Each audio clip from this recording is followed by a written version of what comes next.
83장.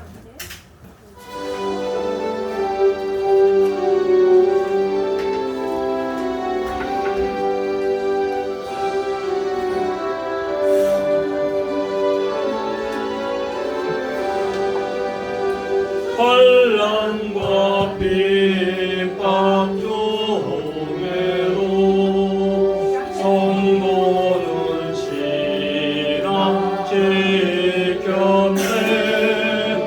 이 신앙 생각할 때에 기쁨이 충만하도다. 성도의 신앙 따라서 죽도록 충성하겠네. 옥중에 매인 성도나 양심은 자유하겠네. 우리도 고난 받으며 조마조 건배도다. 성도의 신앙 따라서 죽도록 충성하겠네. 성도의 신앙 본받아 원수도 사랑하겠네. 인자한 모든 행실로 이 신앙 전하리라. 성도의 신앙 따라서 죽도록 충성하겠네. 아멘.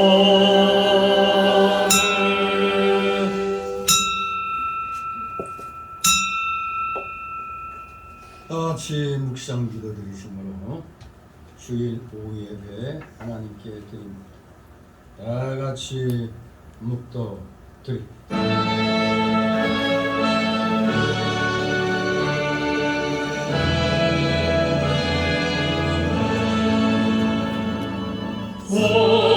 성부성자와 성령 찬송과 영광 돌려보내세.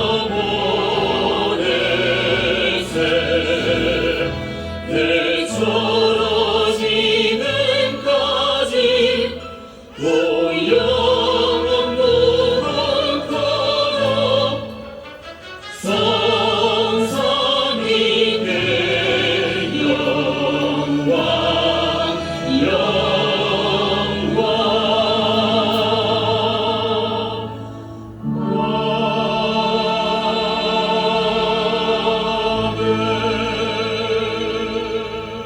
너희가 과실을 많이 맺으면 내 아버지께서 영광을 받으실 것이요 너희가 내 제자가 되리라. 아멘. 다같이 사도신경으로 신앙고백 하나님께 드립니다. 전능하사 천지를 만드신 하나님 아버지를 나라 믿사오며 그 아들 우리 주 예수 그리스도를 믿사오니 이는 성령으로 잉태하사 동정녀 마리아에게 나시고 본디오 빌라도에게 고난을 받으사 십자가에 못 박혀 죽으시고 장사한 지 사흘 만에 죽은 자 가운데서 다시 살아나시며 하늘에 오르사 전능하신 하나님 우편에 앉아 계시다. 저리로서 산 자와 죽은 자를 심판하러 오시리라. 성령을 믿사오며 거룩한 공예와 성도가 서로 교통하는 것과 죄를 사하여 주시는 것과 몸이 다시 사는 것과 영원히 사는 것을 믿사옵나이다. 아멘. 다 같이 찬송가 369장 찬송 드리며 이 시간을 위해 이용성 집사님 기도 인도하십니다. 369장.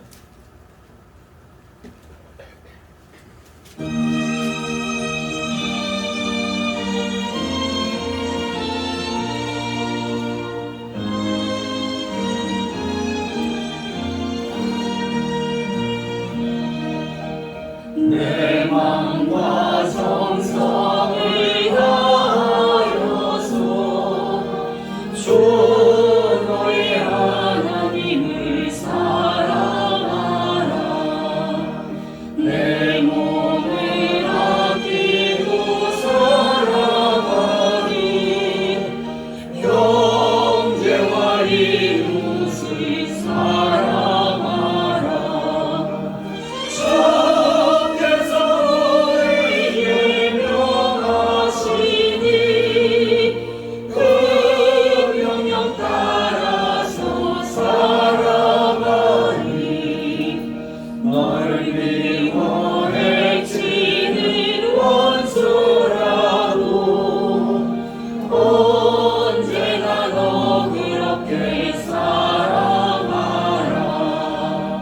널 핍박하는 자 위에서도 진실한 마음으로 복을 빌라. 주께서 우리를 명하시니 그 명령 따라서 살아가리. 나 항상 주님을 배워가고 형제를 서열하지 배로였다. 이러한 죄인을 사랑하사 주께서 몸버려 죽으셨다.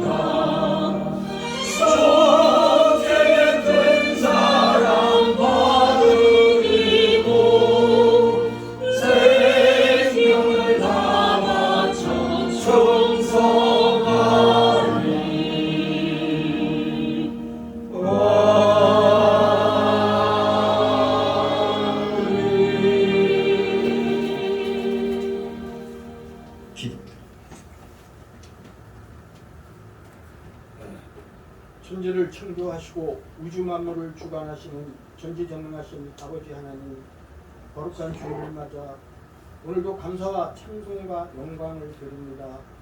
지난 한 주간도 돌아보면 그저 우리에게 동분서주하며 육신의 일에 치우쳐 주님의 일에 소홀히 한 것 같아 회개합니다. 무더위와 장마에도 우리 성도들 건강하게 지켜주시고 코로나로부터도 끝나는 날까지 안전하게 보호하여 주시기를 기도합니다. 경제적인 어려움도 당하지 않도록 성도들의 일터를 지켜주시고 병마에 고통받고 있는 성도들에게도 치유의 은사로 낫게 하여 주시옵소서. 믿음 가운데 승리하는 삶을 살아갈 수 있도록 우리에게 믿음과 능력을 더하여 주시기를 간구합니다. 대한민국이 물질과 이념의 우상을 버리고 하나님께로 돌아오게 하옵시고 미정자들이 국민을 위한 정치를 하도록 이끌어 주시옵소서.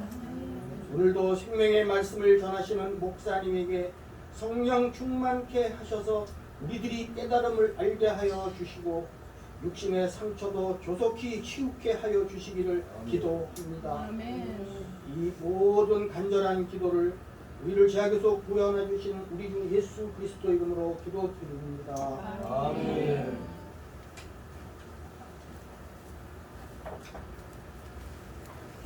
네, 감사합니다. 오늘 오후 시간에 주시는 말씀 누가복음 12장 49절에서 59절까지의 말씀을 보도록 합니다. 오늘 이번 주일은 아예 누가복음에서 그냥 뿌리를 뽑는 오전 오후가 되겠습니다. 12장 누가복음 12장 49절에서 59절까지의 말씀의 교대로 있습니다. 제가 먼저 있습니다. 내가 불을 땅에 던지러 왔노니 이 불이 이미 붙었으면 내가 무엇을 원하리요? 나는 그 세례가 있으니 그 이루기까지 나의 답답함이 어떠느냐. 내가 세상에 화평을 주려고 온 줄로 아느냐? 내가 너희에게 이르노니 아니라 도리어 분쟁케 하려 함이로라. 이후로부터 집에 5살이 있어 분쟁하되 셋이 둘과 둘이 셋과 아리니 아비가 아들과 아들이 아비와 어미가 딸과 딸이 어미와 시어미가 며느리와 며느리가 시어미와 분쟁하리라 하시니라. 또 우리의 이르시되 내가 의미 서에서 보면 곧 나를 수고하리라 하였노라.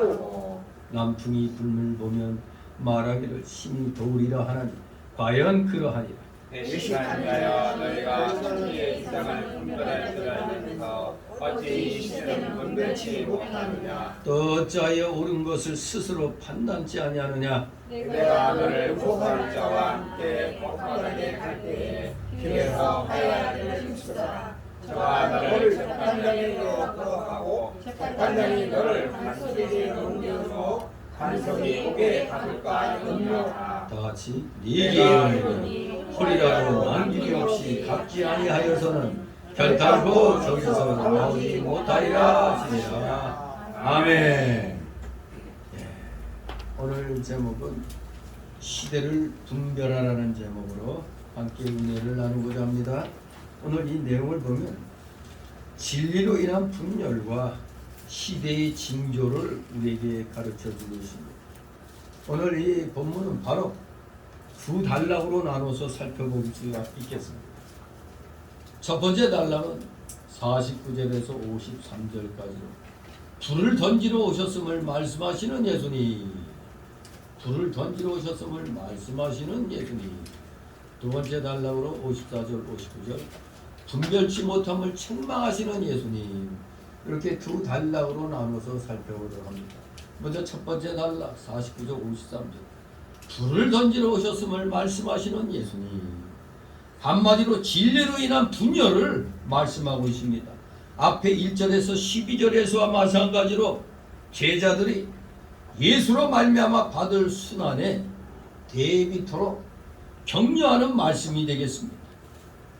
그런데 여기서는 예수로 인하여 가족 중에서도 분쟁이 일어날 수 있음을 밝혀주고 있는 겁니다.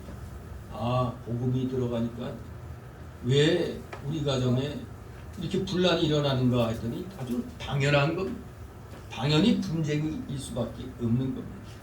사실 예수님께서는 이사야 9장 6절에 보면 평강의 왕으로서 이 땅에 참된 평화를 주러 오셨습니다. 그러나 그것은 어디까지나 인간이 죄를 버리고 하나님과 바른 관계를 맺을 때야만이 비로소 받아 누릴 수 있는 게 평강인 것입니다. 그러므로 하나님과 올바른 관계를 맺는 자와 맺지 않는 자 사이에는 필연적으로 분쟁이 있을 수밖에 없는데 바로 여기에 하나님께서 주시는 참된 화평과 인간적 화평 사이에 근본 차이가 있다는 것을 우리는 분명히 알아야 되겠습니다. 자, 49절 53절 불을 던지러 오셨음을 말씀하시는 예수님. 49절 있습니다. 내가 불을 땅에 던지러 왔노니 이 불이 이미 붙었으면 내가 무엇을 원하리요. 아멘. 자, 주님이 의미하신 불이 무엇일까? 분명히 주님이 말씀하셨습니다. 내가 불을 땅에 던지러 왔노라 말씀하셨어요. 불을 땅에 던지러 왔다고 했습니다. 그러면 예수님이 오셔서 하신 이 불의 사역이 무엇일까? 그런데 보니까 이 불이 이미 붙었으면 내가 무엇을 원하리요 이렇게 말씀하십니다. 그러니 이 말씀을 보니까 아직 이 불은 아직 붙지 않았다. 우리가 이렇게 짐작할 수 있겠습니다. 아직 안 붙었다는 거 아니에요. 이 불이 이미 붙었으면 내가 무엇을 원하리요는 아직 안 붙었다 이겁니다. 주님께서 오셔서 하신 일이 바로 이겁니다. 복음을 전하며 하나님의 복음을 전하여 영혼들을 구원하는 일이 주님이 오셔서 하신 일입니다. 영혼구원. 그러나 이 복음의 불은 어떤 의미에선 사실 이미 던져져 가지고 불붙기 시작을 하고 있습니다. 이미 예수님이 이 땅에 오시기 전에 이미 선지자들 통해서도 이미 진리는 선포됐습니다. 그러니까 이미 던져져 갖고 불붙기 이미 시작해 놨습니다. 물론 이 불은, 이 복음의 불은 성령의 강림으로 인하여 본격적으로 온 세상에 불붙을 것입니다. 복음의 불, 성령의 불도 불은 불입니다. 그러나 주님께서 여기에서 의미하신 이 불은 다른 의미입니다. 여기에서 의미하신 불은 단순히 무슨 복음의 불, 성령의 불 이걸 말씀하시는 게 아니라 전후 좌우 문맥으로 볼 때 이것은 하나님의 복음으로 인해서 일어나게 될 싸움과 불화의 불을 가리켰다. 이것이 정답입니다. 주님이 여기에서 말씀하시는 불은, 던지시는 불은 복음으로 인해 일어나게 될 싸움과 불화의 불이다. 진리가 전파될 때 거기에는 당연히 싸움의 불이 붙죠. 싸움의 불이 붙습니다. 그래서 이 복음운동은 다른 말로 말하면 나누는 운동입니다. 나누는 운동. 한마디로 우리 기독교는 진리로 인한 분열을 일으키는 겁니다. 진리로 인한 분열. 이 하나님의 말씀은 우리에게 있어서는 사느냐 죽느냐죠. 생명이 달려 있습니다. 받아들여서 믿으면 살고 안 받아들이면 영원한 지옥 사망입니다. 우리가 흔히 많이 들은 말이 뭡니까? 죽느냐 사느냐 이것이 문제로다. 이게 영어를 보면 to be 이렇게 써요.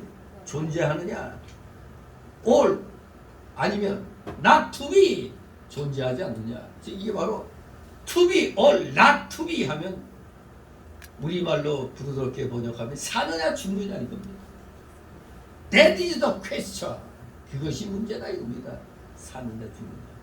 바로 복음의 불이 던져졌을 때 사느냐 죽느냐는 뭐에 달려서요? 받아들이냐 안 받아들이냐 여기에 달려있는 겁니다.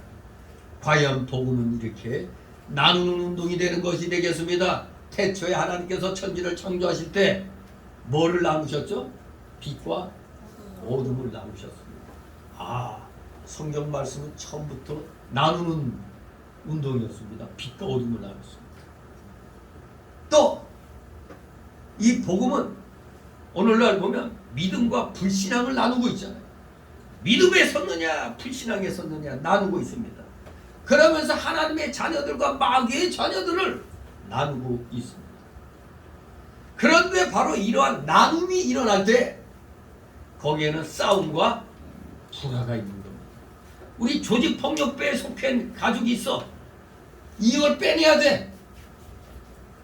그러면 그냥 놔둘까요? 조폭에서? 뭘 내놓으라고 그러죠. 싸움과 불화가 있습니다. 또 이단에 빠진 가족 끌어낼 때 싸움과 불화가 일어나죠. 왜 우리 졸개가 됐는데 다시 데리고 가려고 그래? 못 내라 그러잖아요. 그러니 이런 진리로 인한 나눔이 있을 때는 반드시 싸움과 불화가 일어나는 겁니다. 바로 그것이 진리와 빛이, 의와 불이, 성령과 악령의 싸움과 갈등이라는 얘기입니다. 복음운동이 이겁니다. 성령과 악령의 싸움과 갈등. 이러한 싸움과 갈등은 불가피한 일입니다. 반드시 일어나는 겁니다. 그리고 이러한 싸움은 많은 경우에 우리도 지난 3년간 겪어봤죠. 핍박으로 나타납니다. 핍박. 이때 세상에 속한 사람들은 어찌된 일인지 어떤 이유도 없어요. 세상에 속한 사람들은 단지 우리 성도가 예수님을 믿는다는 그 이유 하나 때문에 우리를 미워하고 핍박하는 것입니다. 예수 믿는다는 것 때문에. 그 생잡이로 그냥 그 전까지는 기독교에 대해서 좋게 생각하더니 거짓 선동에 넘어가가지고 기독교가 코로나를 전파한다고 이런 헛소리 해대고 하니까 이 어리석은 개되지만도 못한 국민들은 뭐요? 하여간 거짓 선동에 넘어가는 것들은 개되지만도 못한 겁니다. 쓰레기입니다. 그건 국민이 아니에요. 거짓 선동에 넘어가는 건 국민이 아닙니다. 그건 쓰레기입니다. 개돼지예요. 이북에서 탈북한 사람이 얼마나 화가 났으면 이 개돼지 국민이라고 그러더라고요. 어떻게 적의 편을 든 놈들은 추앙받고 이 나라를 올바르게 세운 사람들은 홀 때 맞는 이게 나라가 나라냐고 그러더라고. 이런 거 알았으면 자기 탈북 안 했을 거라고 그러더라고. 자기 탈북 안 했어도 이북에서 잘 먹고 잘 살았다는 거예요. 그러니까 괜히 이런 국민들 모습 보니까 화가 난다는 거야. 뭐 자기를 받아주고 이렇게 그래서 여기서 사업하고 이렇게 잘 살게 된 거 이건 감사하다 이거야. 그러나 이 국민들 한 꼬라지 보니까 분노가 치밀어 온다는 거예요. 개돼지만도 못하다고 그러는 겁니다. 정말로 이 세상에 속한 사람들 어떻게 거짓 선동에 넘어가서 교회를 욕하고 말이에요.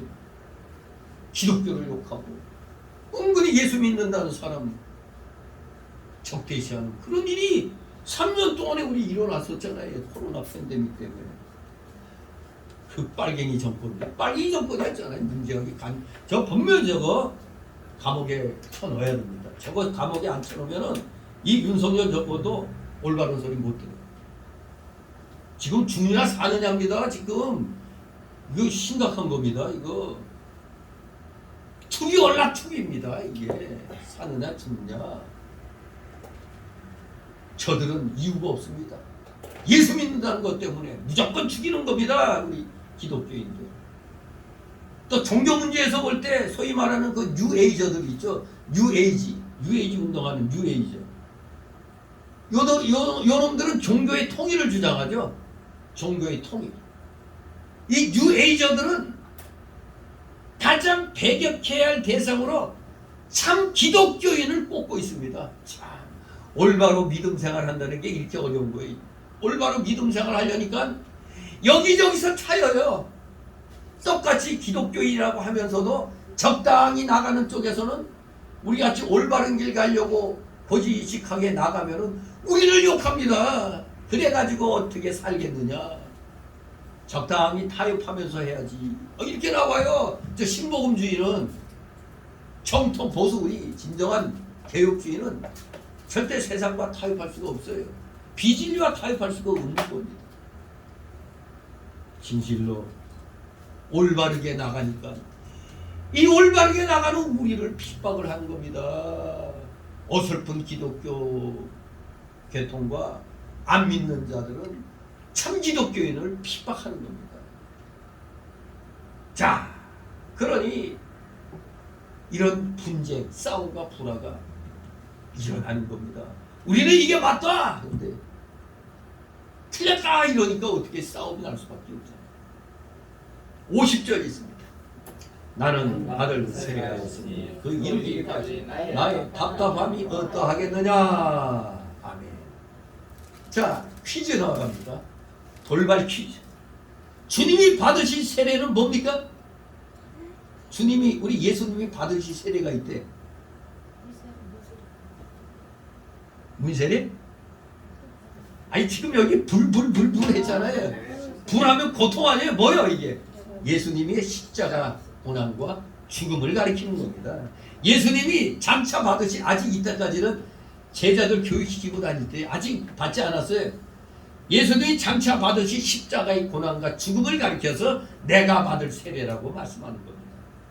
성경 다른 곳에서도 예수님께서 세례라는 말을 그런 뜻으로 사용하신 예가 있어요. 어디? 마가복음 10장 38절. 예수께서 가라사대 너희 구하는 것을 너희가 알지 못하는도다. 너희가 나의 마시는 잔을 마시며 나의 받는 세례를 받을 수 있느냐?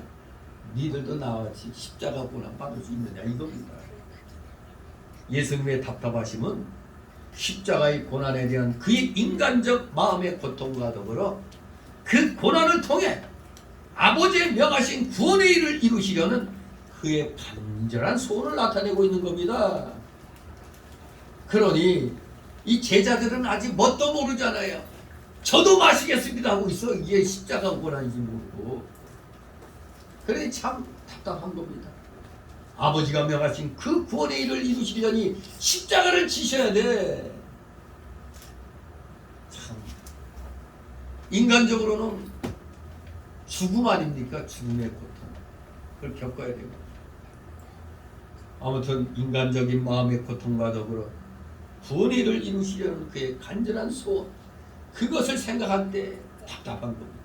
제자들이 아직 깨닫지 못하고 있습니다. 51절 53절 있습니다. 내가 세상에 화평을 주려고 온 줄로 아느냐. 내가 너희에게 이르노니 아니라 오히려 분쟁케 하려 함이로다. 이후부터 한 집에 5 사람이 있어 분쟁하되 셋이 둘과 둘이 셋과 하리니 아비가 아들과 아들이 아비와 어미가 딸과 딸이 어미와 시어미가 며느리와 며느리가 시어미와 분쟁하리라 하시니라. 아멘. 그저 이 뜻을 모르는 사람들은 야 이거 기독교 믿을 종교 아니네. 왜? 가정의 화평을 위해서 예수 믿는다고 믿으려고 했더니 화평은커녕 싸움이 일어나는 거네. 아이고 기독교가 이럴 것 같으면 나 안 믿어. 이런 사람들 많이 있습니다. 그러나 이 뜻을 똑바로 알아야 돼. 우리 예수님이 이 땅에 오신 건 물론 참된 화평을 주러 오셨습니다. 참된 화평. 창세기 49장 10절에 보면 장차 오실 메시아를 히브리어로 실로라고 표현합니다. 실. 그것은 안식의 사람이라는 뜻입니다. 실로, 안식의 사람. 이사야 9장 6절에는 메시아를 평강의 왕이라고 표현했습니다. 또 마태복음 5장 9절에 우리 주님께서도 화평케 하는 자는 복이 있나니 저희가 하나님의 아들이라 일컬음을 받을 것이며 말씀하셨습니다. 또 마태 11장 28절에 수고하고 무거운 짐진 자들아 다 내게로 오라 내가 너희를 쉬게 하리라. 분명히 말씀하셨습니다. 아주 우리를 쉬게 해주고 평강을 주시겠다고 하셨습니다. 또 요한복음 14장 27절 보니까 평안을 너희에게 끼치노니 곧 나의 평안을 너희에게 주노라. 내가 너희에게 주는 것은 세상이 주는 것 같지 아니하니라. 이렇게 말씀하셨던 겁니다. 그러나 초도에도 말씀드린 대로 이 참된 평강, 화평, 평안은 오직 진리 안에서만 누릴 수 있는 겁니다. 진리 안에서만이 진정한 평강, 화평, 평안을 누릴 수 있다는 사실을 우리가 알아야 되는 겁니다. 그러니 이 세상에서 이 복음이 전파될 때 싸움과 불화가 일어날 수밖에 없는 것입니다. 아주 지극히 당연한 겁니다. 요새 그 복음송 중에 은혜라는 찬양가가 있는데 자 보면은 내가 받은 거 당연한 것 하나도 없다고, 다 하나님의 은혜였다는 것을 이렇게 가사로 노래하는데, 내가 받은 거 내가 당연히 받은 줄 알았는데 당연한 거 하나도 없어. 오직 하나님의 은혜로 주셨다는 걸 노래를 하고 있습니다. 이 하나님이 주시는 평강, 화평, 평안 당연한 게 아닙니다. 진리 안에 거할 때 조건입니다. 진리 안에 거할 때만이 이 참된 평강, 평안, 화평을 누릴 수가 있는 겁니다. 그러면 예수님께서 말씀하신 내가 세상에 화평을 주려고 온 것이 아니고 분쟁을 주려고 왔다고 하는 이 말씀이 뜻이 무엇일까 이겁니다. 분쟁이란 원어는 분할, 분열, 불화를 뜻합니다. 디아메리스모스라는 단어인데 한마디로 그것은 진리와 비진리가 화합할 수 없음을 의미하는 겁니다. 진리와 비진리가 어떻게 합칩니까? 물과 기름 섞여요? 안 섞이잖아요. 물과 기름은 절대 섞일 수도 없잖아요. 물과 기름. 그 둘을 무조건 화합하려고 하는 것은 하나님 앞에 큰 잘못입니다. 바로 오늘날 WCC 이 운동 그리고 무분별한 에큐메니컬 이거 다 하나님 앞에 큰 잘못입니다. 진리 안에서 하나가 되고 뭉치는 거지 진리는 무시하고 사업적으로만 하나 하자 이러면 받아들이기 어렵다네. AI. 예, 가끔가다 이제 대통 바른 소리를 하고 있어. 자, 아무튼 무조건 화합하려고 하는 것은 하나님 앞에 큰 잘못임을 알아야 됩니다. 하나님과 사탄, 불이 어떻게 어울려요? 의와 불이 절대 화합할 수 없습니다. 하나님의 진리가 선포되면 이 세상은 바로 둘로 나뉘게 되어 있습니다. 진리가 선포되면 나뉘는 겁니다. 왜? 그 진리를 따르는 자와 따르지 않는 자, 즉 거부하는 자로 나뉘는 겁니다. 그럼 하나님의 진리가 무엇입니까? 죄를 회개하고 하나님께 돌아와 예수 그리스도를 믿으라는 겁니다. 죄를 회개하고 하나님께 돌아와 예수 그리스도를 믿어라. 이게 바로 하나님의 진리인 것입니다. 그러나 모든 사람이 다 이 진리를 당연한 것처럼 받아들이거나 따르지는 않는 것이 현실이죠. 여러분 스스로도 생각해 볼 때 여러분도 처음에 예수 믿을 때 마치 기다렸다는 듯이 아이고 왜 이제야 나한테 오느냐고 그러고 맞아들였어요? 그런 사람 거의 없을 겁니다. 그냥 이리 찔리고 저리 찔리고 해서 한번 나가볼까? 이러다가 그냥 시간이 흐르면서 믿음이 생긴 거지. 여기 땅 하면서 그렇게 믿음 생활한 사람 거의 없어요. 아무튼 진리가 던져지면 받아들이거나 받아들이지 않는 자로 나뉘는 겁니다. 마태복음 7장 13절 이하에 보면은 예수님께서는 또 분리하고 있죠. 좁은 문으로 들어가는 자들과 넓은 문으로 들어가는 자들을 구별하셨어요. 우리 예수님이 이렇게 철저히 구별하셨어요. 철저히. 요한복음 3장 36절에 보면 역시 또 하나님의 아들을 믿는 자와 믿지 않는 자들이 구별됩니다. 또 요한복음 6장 66절에 보면 예수님을 따르는 자들과 그를 떠나가는 자들이 나뉩니다. 예수님께서 이제 세 번째로 십자가의 시선을 전했더니 예수님의 12제자만 남고 나머지는 다 떠났어요. 그것도 묘하게 666이요. 요한복음 6장 66절. 별로 안 좋은 숫자. 과연 그래서 그런가? 대부분 다 떠났어요. 순환의 십자가의 순환이 예고됐더니 아이고 뜨거워라. 나한테 불똥칠까봐 다들 떠납니다. 요한복음 8장에 보면 죄에 종된 자들과 죄에서 자유를 얻은 자들이 또 구별됩니다. 마가복음 16장 16절에 보면 복음을 믿고 하나님의 복음을 강론한 바울의 말을 마가복음 16장 16절에 했죠. 복음을 믿고 구원받은 자들과 믿지 않고 정죄받는 자들로 또 나뉘게 되어 있습니다. 그리고 사도행전 28장 23절 25절에 보면 아침부터 저녁까지 하나님의 복음을 강론한 바울의 강론의 말을 듣고 믿는 자들도 있고 똑같이 하루 종일 들었는데도 믿는 자가 있고 믿지 않는 자들이 있어서 서로 맞지 아니하였다고 기록되어 있습니다. 똑같이 앉아서 들었는데도 믿는 자, 안 믿는 자가 생기는 겁니다. 바로 이겁니다. 이것이 복음의 성격입니다. 나누는 것, 구별하는 것, 이게 복음의 성격입니다. 이렇게 복음은 분열과 나눔을 주는 것입니다. 복음은 이렇게 사람들을 둘러 나눕니다.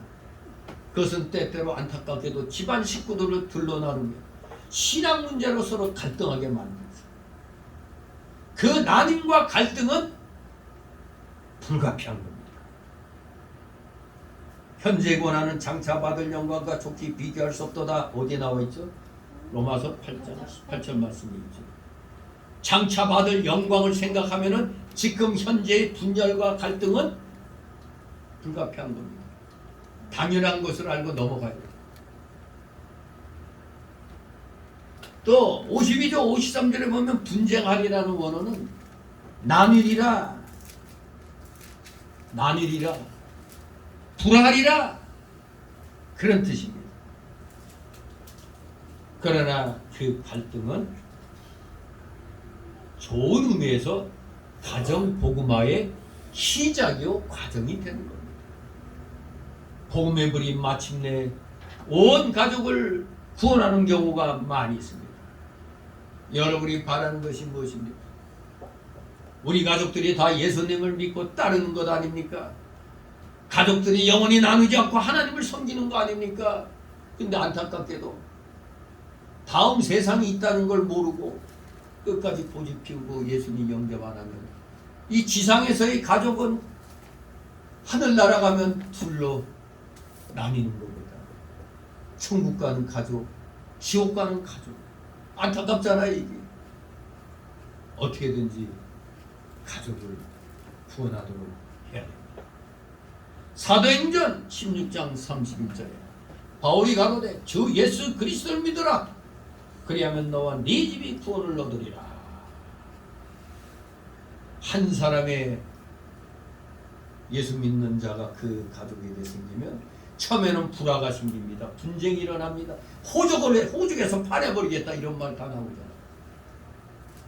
그러다가 그 과정을 거치고 나면은 한 사람 한 사람 이렇게 구원받게 되죠. 그래서 가정적인 구원이 즉 네 집이 구원을 받으리라는 것이 이루어지는 것입니다. 다소 시간이 걸릴 수도 있죠. 어떤 가족은 뭐 아버지가 강력하게 해서 왜 교회 안 나와? 밥도 주지 마. 용돈도 주지 마. 이러면 용돈 받기 위해서 할 수 없이 또 나오는 경우가 있죠. 근데 어거지라도 듣다 보면은 진짜 자기도 모르는 가운데 택자라면은 하나씩 들어가요. 복음이. 어거지라도. 택자는 그렇게 돼. 그러나 진짜 불택자라면은 무슨 수단과 뭐 단감과 꽃감 뭐 별거 다 뿔을 준다 할지라도 안 먹히죠. 아무튼 택자 불택자는 하나님만이 아시는 거죠. 단지 우리는 모르니까 열심히 노력하는 수밖에 없습니다. 진실로 아직도 가정이 다 구원받지 못한 가족이 있다면 그게 숙제입니다. 숙제. 하나님이 각자에게 내려주신 숙제예요. 최선을 다해서 아직 믿지 않는 가족들 전도하시기 바랍니다. 이제 두 번째 단락으로 54절 55절 시대의 징조를 똑바로 알아라라고 책망을 하십니다. 이 시대를 분별치 못함을 책망하시는 예수님. 예수님께서 이제 그 대상을 제자들에게서 다시 무리들에게 바뀝니다. 제자들을 향하여 53절까지 말씀하셨다가 이제 54절부터는 무리들에게로 바뀝니다. 무리들에게로 바뀌어서 주신 말씀으로 시대의 징조를 분별하라고 이르신 말씀이 되겠습니다. 이는 두 부분으로 이루어져 있는데 곧 청기를 분별하듯이 종말의 징조들을 보고서 예수님 재림의 때가 가까웠음을 분별하라는 교훈과 두 번째로는 하나님의 진노의 심판을 당하기에 앞서 회개하고 빨리 하나님과 화해할 것을 촉구하는 그 예화의 내용이 이제 이 54절 59절의 내용이 되겠습니다. 이 중 앞에서 말한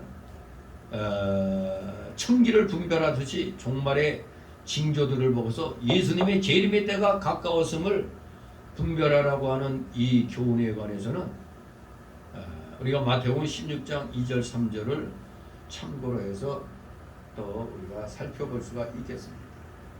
자, 아무튼 우리 오늘날 너도 나도 청기는 잘 구분하면서도 이 시대의 징조를 깨닫지 못하고 있는 자들이 많이 있습니다.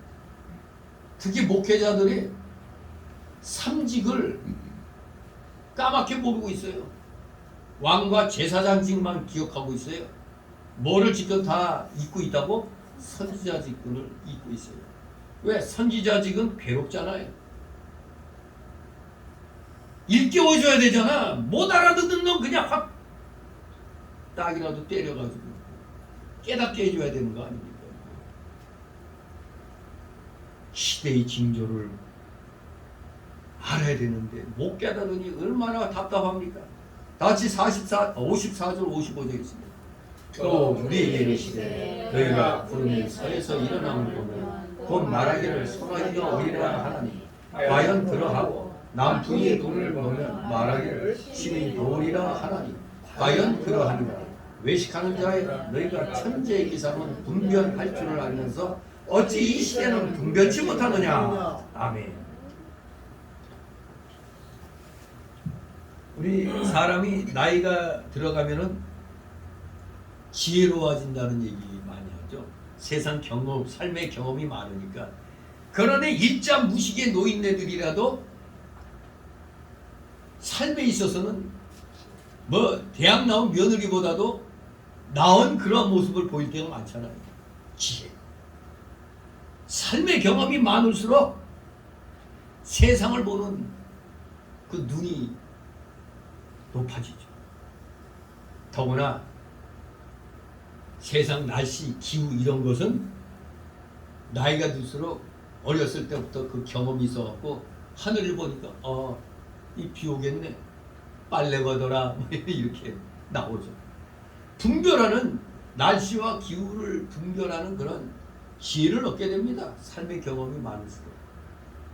우리 예수님께서는 이 점을 언급하시면서 그런데 그들이 그 시대는 분별치 못함을 책망하신 겁니다. 이렇게 천기는 분별할 줄 알면서도 어떻게 시대는 분별치 못하느냐 이겁니다. 분별하다. 분별하다는 원어는 도키마조라는 단어예요. 도키마조. 어디서 많이 들었겠죠. 증거하다, 시험한다, 분별한다 그런 뜻을 갖고 있어요. 분별하는 뜻 외에도 증거한다, 시험한다는 뜻이 또 있습니다. 그래서 전체적인 문맥을 보면은 이 시대를 분별하는 주님의 이 말씀은 즉 자신이 메시아, 하나님의 메시아로 온 것을 깨닫고 확인하고 믿으라는 뜻입니다. 이 시대를 분별하라는 이 주의 말씀은 첫째 자신이 하나님의 메시아로 온 것을 깨닫고 확인하고 믿으라는 겁니다. 때가 보니까 주님이 구약 성경에 말씀하신 메시아가 오셨다는 걸 알 수가 있잖아요.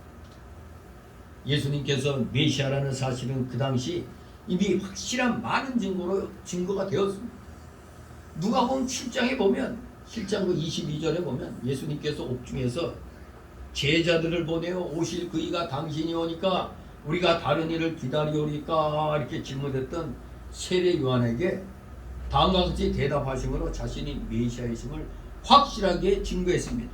대답하여 가라사대 너희가 가서 보고 들은 것을 요한에게 고하되 소경이 몸에 앉은 뱅이가 걸으며 문둥이가 깨끗함을 받으며 귀머거리가 들으며 죽은 자가 살아나며 가난한 자에게 복음이 전파된다 하라. 이렇게 누가복음 7장 22절에 세례 요한의 그 제자들에게 이렇게 답을 줬습니다.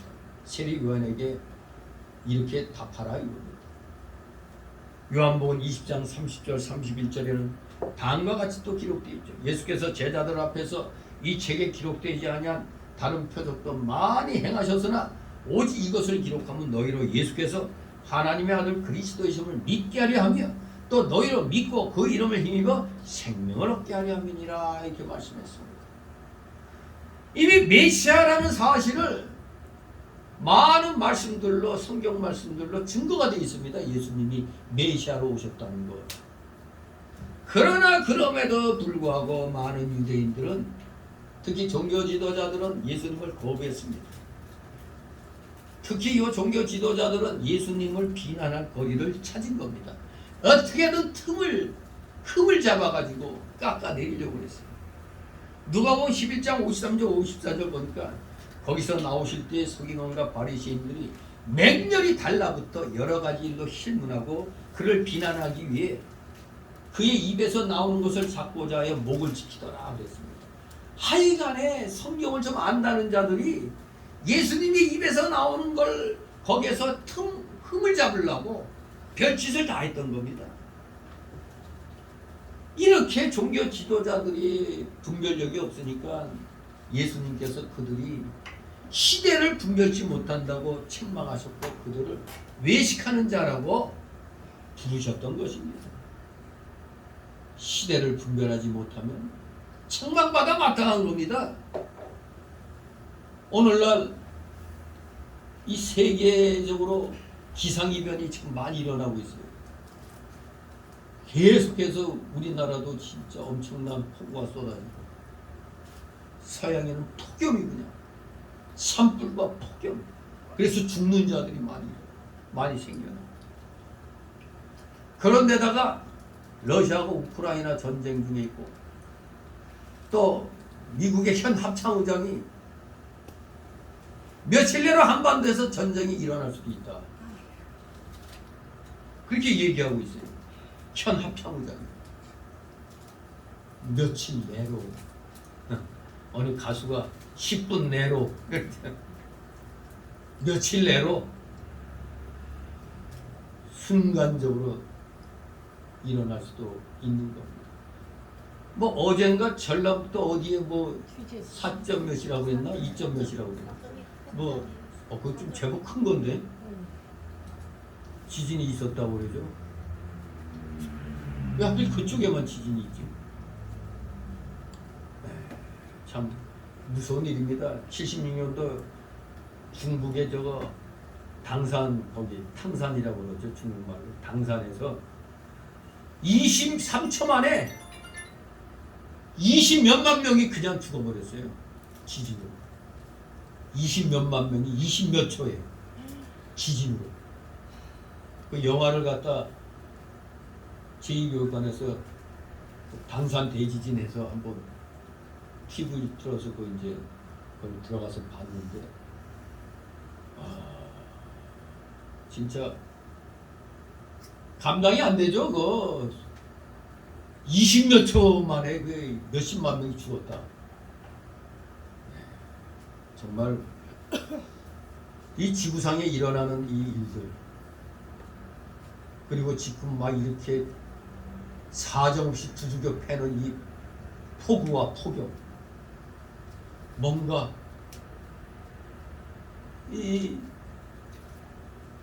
일어나지 않을까 하는 생각을 하게 됩니다. 이 땅에서도 또다시 한번 전쟁이 일어난다. 만약에 용산 쪽에 핵폭탄 떨어지면 1km 반경은 살아남는 게 없대요. 1km 반경 살아남는 게. 그야말로 무시무시한 불심판이라고 할 수도 있는 거죠. 아무튼 우리 지금 한치 앞을 볼 수 없는 그런 이상 기후 속에 이 지구가 지금 놓여 있고 또 우리 민족은 겁도 없어. 이 세상에서 제일 겁 없는 민족이 대한민국이야. 아니 합참의장이 며칠 내로 전쟁이 일어날 수도 있다 그러는데 우리 대한민국 국민은 분석도 까딱하네. 그래? 일어나라 보지. 이런 식이야 지금. 대단한 민족입니다 그냥. 과연 하나님께서 어떻게 하시는지 하나님 손에 달려 있습니다. 아무튼 이 시대의 흐름이 긴박하게 돌아가고 위기 상황으로 놓일 때 목회자들이 가장 먼저 뭐를 해야 됩니까? 시대에 대하여 분별하도록 말씀을 선포해야 돼요. 그런데도 여전히 맨날 폭발하라 맨날 그 소리만 하고 있어. 빨갱이들이 대한민국에 그냥 철철이 차고 넘치는데 그 마귀 새끼들을 제거할 생각은 안 하고 무슨 놈의 복을 받아. 그 김태산이라는 사람 이북에서 넘어와갖고 대한민국 국민들 세상에 왜 개돼지만도 못하다고? 아니 어떻게 김일성 일가를 돕는 놈들을 대통령으로 국회의원으로 뽑아주느냐 이겁니다. 이건 제정신이 아니라는 거예요. 그리고 무슨 5.18의 유공자가 어딨냐고 그래. 이북에서는 5.18만 되면 5.18을 기념하는데 왜 기념했어? 자기들이 주동자니까 5.18을 기념하는데 그게 나만의 아마 진짜 유공자들은 북한에 그 살아 돌아간 그들 공작원들 그들이 진정한 이북에서 오면 5.18 유공자들인데 대한민국의 이 가짜들이 그냥 돈 다 받아 처먹고 있으면 그 돈 다 내놔라 그럴 수도 있다 이거죠. 세상에 그거 제일 답답해 하더라고. 아니 우리 이북에서 내려온 사람이 더구나 자기는 특수 위치에 있어가지고 다 그 공작원들하고도 자기가 직접 다 얘기 나누고 자기에게도 자기 위치가 그런 정보를 주고받을 수 있는 데라 다 아는데 이 우리나라에서 얘기하면 또라이 취급당한다 이거예요. 아니 국군복장으로 갈아입고 민간인에게 쏘고 민간인은 보니까 국군복장이니까 우리 국군에게 또 쏘고 하니까 우리 국군들 철수하려다가 이거 뭐 시민군들이 또 총격하려니까 시민군들 입장에서 보니까 왜 국군들이 쏘잖아. 근데 그 쏜 게 다 뭐야? 칼빈총이야. 근데 우리 국군들은 어느 누구도 칼빈총이 없어. 다 M16이지. 죽은 사람 70몇 프로가 다 카빈 소총에 의해서 죽은 거예요. 그게 증거 아니고 뭡니까 그게. 국군이 한 짓이 아니라는 걸 알 수 있는데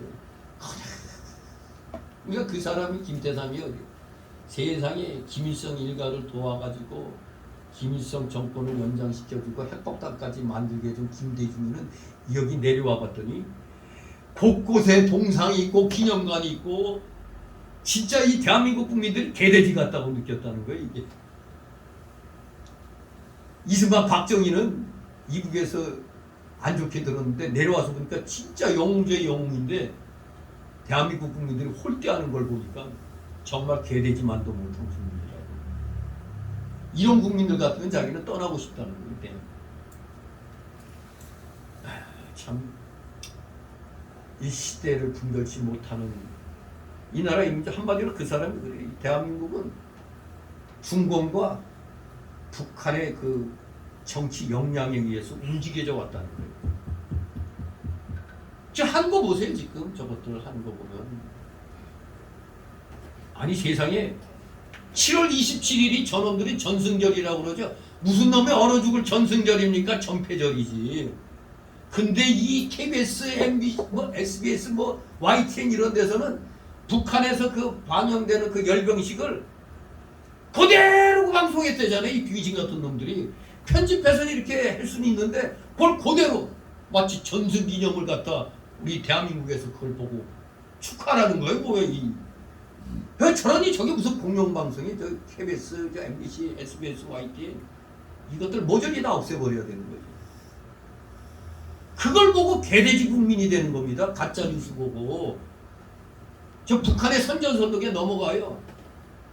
더구나 야간에 열병식 하도록 누가 만들었어요? 문재양이 그렇게 했잖아요. 저 문재양 밑에 그 누구야? 그 코미디언 출신. 그놈 시키가 그렇게 김여정이한테인가 뭐 밤에 하라고. 밤에 하면 인공위성에도 안 잡혀요 그게. 기가 막히지.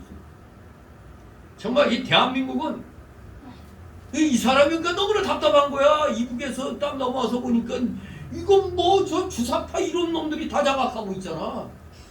학원가도 주사파 놈들이 다 장악한 거예요. 유명한 학원들 더이다가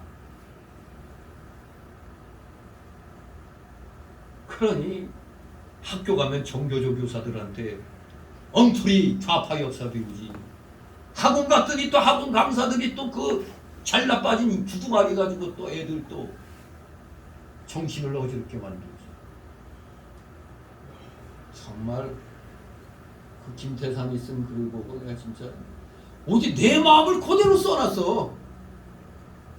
저는 이북 출신도 아니고 여기에서 똑같이 교육받고 자란 사람인데도 나는 이상하게 정확하게 다른 목사들과도 특이하게 그게 구분이 되는데 이 머저리 같은 목사들은 몰라요.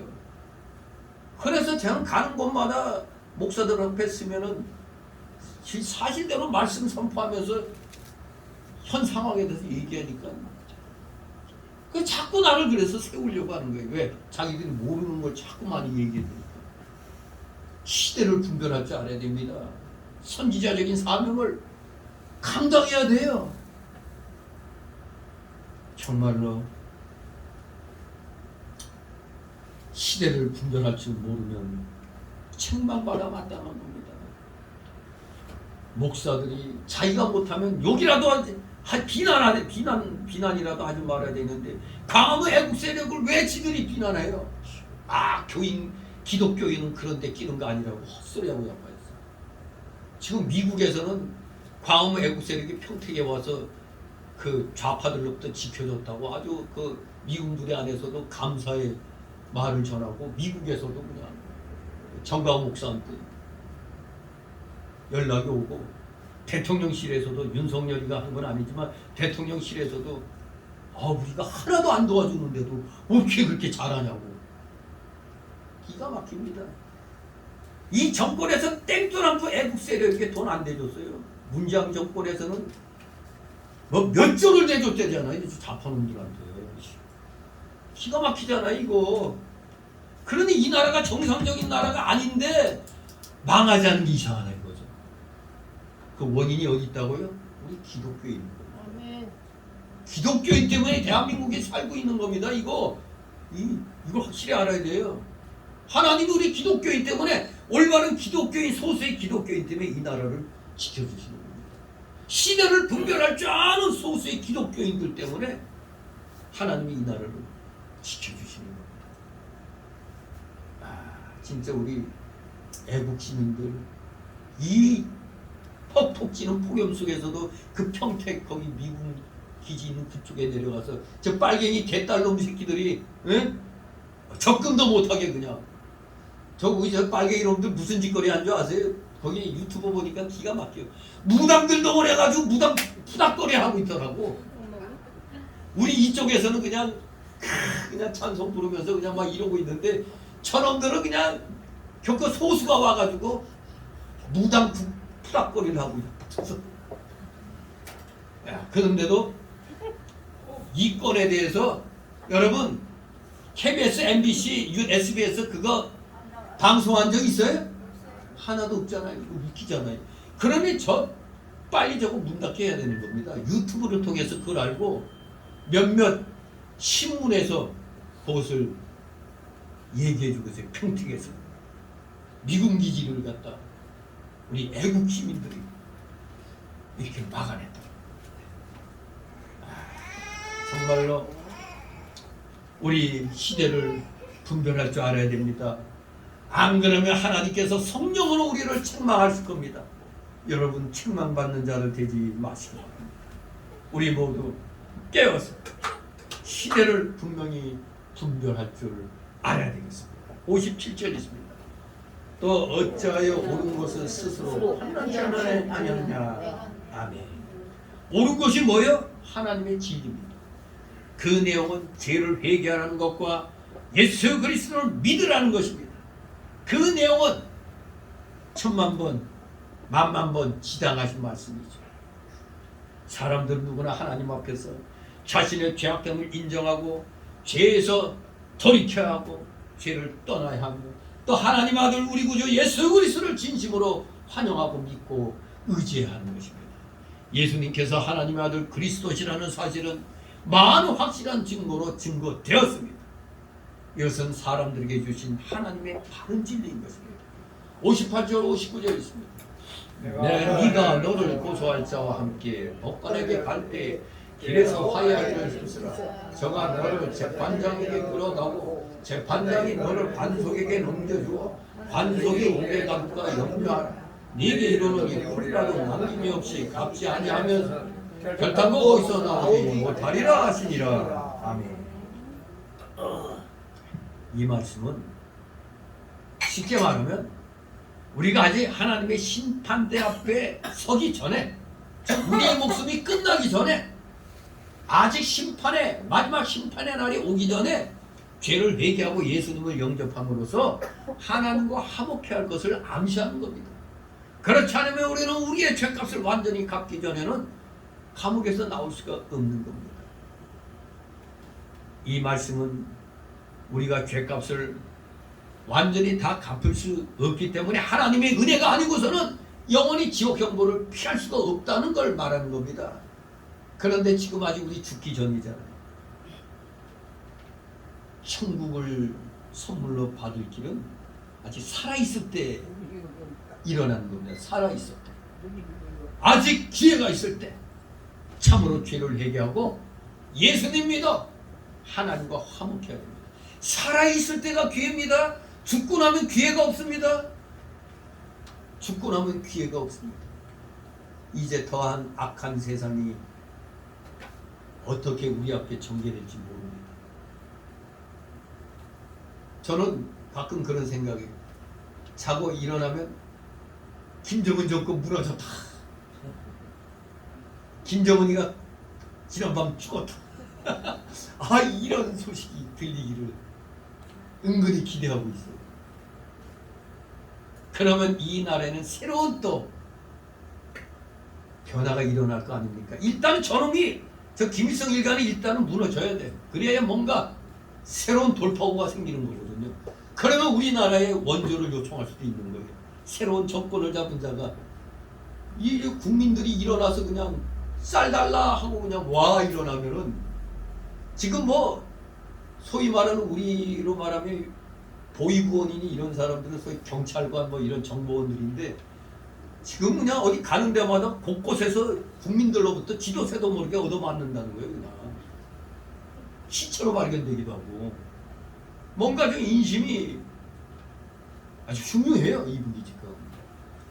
그러니까 그걸 캄프라치 하려고 자꾸 싸대는 거예요. 그냥 내부의 혼란을 잠재우려고 밖으로 돌리게 하려고 그러는 겁니다. 진실로 우리 어떠한 상황이 이 나라에 펼쳐질지 모릅니다. 광화문 애국 세력이 멋지게 앞으로 미래에 일어날 거. 이미 30년 전에 그 미 국방장관이 누구야? 그 와인버건가? 누가 30년 전에 다음 전쟁은 한반도다. 그렇게 예언해 놨어요. 그게 바로 우리나라에서 전면적인 전쟁보다 내전으로 인한 멸망을 얘기하고 있어요. 즉 광화문 애국 세력과 민노총 종교조 저것들의 충돌로 인한 그럴 때 위장한 경찰복을 입은 자 이런 자들이 애국 세력에 총 쏘는 게 아니라 민노총 종교조에게 총 쏴가지고 그야말로 내란을 획책해서 광주 사태는 저리 가라는 그걸 일으키게 만든다는 거죠. 그것을 이제 동영상으로 이렇게 축약을 해가지고 만들어서 지금 교육을 시키고 있어요. 어느 평택에서도 그 경찰 애들이 젊은 경찰 애들이 그 정가원 목사 나와서 그리고 자기도 듣도 보도 못한 소리들 해대니까 경찰관들도 모두 그냥 귀담아 듣고 막 그랬다고 그래요. 저 개딸들이 뭐 2만 몇천만 모인다고 그래서 경찰 기상 걸려갖고 무대 뒤로 가서 봤더니 뭐야 애게 눈으로 셀 수 있는 정도밖에 안 나오는 게 이 빨갱이 놈들이. 그러니 우리 애국 세력 있는 데서 이제 같이 이제 그 연사를 하는 얘기 다 듣고 뭔가 속으로는 깨닫는 게 있겠죠. 어느 곳에 가서도 듣지 못한 얘기를 듣는 거거든요. 누가 경찰들한테 그런 교육 합니까? 안 하잖아요. 학교에서 배웠던 거 역사 교육도 엉터리. 지금 저놈 누구야? 그 터진 입이라고 막 역사학자라고 역사 선생이라고 나와서 저 새파란 놈 있잖아요. 그거. 아 설민석인지 아는 놈. 그 혀를 뽑아버려야 돼. 그런 식이 저는 그거 딱 전에 한번 이렇게 들어봤는데 그때 제주 4.3에서 얘기하는데 보니까 아주 이게 감성적으로 접근하더라고. 아 이 새끼 빨갱이 놈이네. 딱 보니까 좌파 역사관이야. 저는 들으면 알아요. 아 이런 놈이 수많은 국민들이 그걸 봤단 말이에요. 그 잘못된 역사관에 의한 강의를. 그러니 대한민국이 얼마나 엉터리라는 걸 그 김태산이라는 사람이 분노하면서 글을 쓰고 이건 말도 안 된다는 거죠. 정신 차리시 바랍니다. 진실로 우리 시대를 분별해서 우리 기독교인들이 불의와 맞서 싸우는데 최선을 다해야 돼. 그래야 하나님이 의의 용사로서 우리를 인정하시는 겁니다. 맨날 앉아가지고 복주 없어서 맨날 앉아서만 아멘하면 안 되는 겁니다. 저기 앞에 나와서 도전하는데 저걸 나가서 물리쳐야지. 그저 앉아서만 있으면 안 되는 겁니다. 일어나 적과 맞서 싸워 물리쳐야 됩니다. 오늘 본문이 주시는 진리를 한 세 가지로 정리해 보면, 첫째, 복음은 분쟁과 나눔을 일으키는 불과 같다는 겁니다. 그것은 불가피한 일입니다. 그러나 우리는 그 분쟁을 두려워하지 말고 믿는 편에 서야 합니다. 싸움과 갈등이 있지만 믿고 구원을 받는 자들에게는 참된 평안이 있는 겁니다. 가짜들에게는 평안이 없어요. 그러나 진정한 믿음의 사람들에겐 주님이 주시는 참된 평안입니다. 두 번째로 우리는 이 시대를 분별하여 하나님의 아들 예수 그리스도께서 세상에 오셨다는 것을 깨닫자는 겁니다. 그는 믿을 만한 확실하고 많은 증거들로 자신을 증거하셨습니다. 그 증거들이 성경에 자세히 기록되어 있습니다. 우리가 마음을 닫고 있지만 않다면 우리는 예수님께서 하나님의 아들 그리스도이심을 깨닫게 됩니다. 마지막 세 번째 주시는 진리는 아직 길에 있을 때 하나님과 화목해야 됩니다. 즉 아직 우리가 살아있을 때 하나님과 화목하라. 아직 구원의 문이 열려있을 때, 아직 세상 종말이 오기 전입니다. 아직 기회가 있습니다. 우리는 우리의 죄를 회개하고 예수님을 진실하게 믿음으로써 하나님과 속히 화목하는 자가 되어야 되겠다. 진실로 여러분은 복음으로 말미암는 분쟁의 불길 속에서 믿음의 편에 서 있습니까? 확신합니까? 자신이 없나 보다. 분쟁의 불길 속에서 우리는 끝까지 믿음의 편에 서 있어야 돼요. 진실로 여러분 하나님께서 아들 예수 그리스도를 우리의 구주로 세상에 보내주셨다는 사실을 확신하고 있습니까? 여러분은 죄를 회개하고 예수님을 구주를 믿음으로써 정말로 지금 하나님과 화목한 자들이 되었느냐 이겁니다. 진짜 구원받았다는 구원의 확신을 갖고 있습니까? 구원의 확신이야말로 내 안에 성령이 거하고 계시다는 증거인 것입니다. 진실로 우리 이 확신을 가지고 이 세상의 악한 세력과 담대하게 당당하게 맞서 싸워 반드시 승리를 쟁취해야 됩니다. 사단과의 싸움에서는 승리밖에 없습니다. 사단과의 싸움에서 휴전은 없습니다. 반드시 이겨야 됩니다. 승리를 쟁취하시는 여러분 되시기를 주님의 이름으로 축원합니다. 기도합니다. 거룩하신 하나님 아버지 감사를 드립니다. 우리 모두 이 어두운 시대에 이제 예수님의 재림이 가까우고 있는 징조가 보이는 이 시대에 정신 똑바로 차려서 사단과의 전쟁에서 우리는 반드시 승리를 쟁취하여 하나님께 영광 돌려드리는데 부족함이 없는 자들 다 되게 하여 주시옵소서. 감사드리며 예수 그리스도의 이름으로 기도드리옵나이다. 같이 찬송가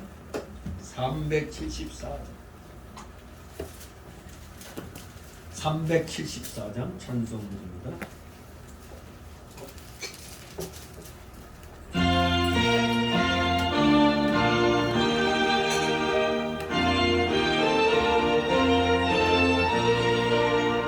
너 주의 사랑아 겉을 버리고 마음과 뜻과 힘 너를 왕의 왕 섬겨라. 너 주의 사랑아 그날을 기다려